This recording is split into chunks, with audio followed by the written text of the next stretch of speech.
लीला एक छोटी लड़की थी जो एक शांत गांव में रहती थी, जिसे घने जंगलों ने घेर रखा था।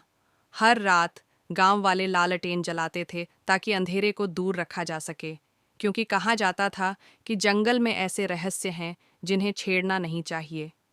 एक शाम, जब लीला अपनी दादी की मदद कर रही थी लालटेन जलाने में, उसने जंगल के किनारे पर एक छोटी सी रोशनी को झिलमिलाते हुए देखा। जिज्ञासु होकर वह अपनी लालटेन लेकर उसके पीछे पीछे चल पड़ी। वह रोशनी किसी खेलती हुई जुगनू की तरह नाच रही थी और उसे जंगल के अंदर गहराई तक ले गई। कौन है वहां? उसने धीरे से पूछा। रोशनी थम गई और एक छोटी चमकती हुई आकृति प्रकट हुई, एक जंगल की आत्मा। लीला, उसने कहा, मुझे तुम्हारी मदद चाहिए। मेरा घर अंधकार में है और मेरे साथी खो गए हैं। लीला कुछ देर के लिए झिझकी, लेकिन फिर उसने सहमति में सिर हिला दिया। वह आत्मा उसे एक खोखले पेड़ के पास ले गई, जो मध्यम होती रोशनियों से भरा हुआ था।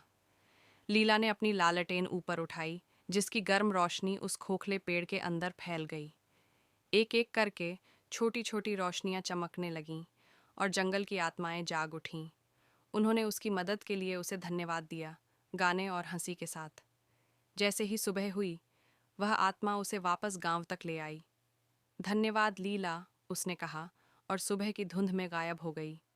उस दिन के बाद लीला का लालटेन आशा का प्रतीक बन गया और गांव वाले जंगल से डरना छोड़कर जान गए कि रोशनी उन्हें सबसे अंधेरे रास्तों से भी पार कर सकती है।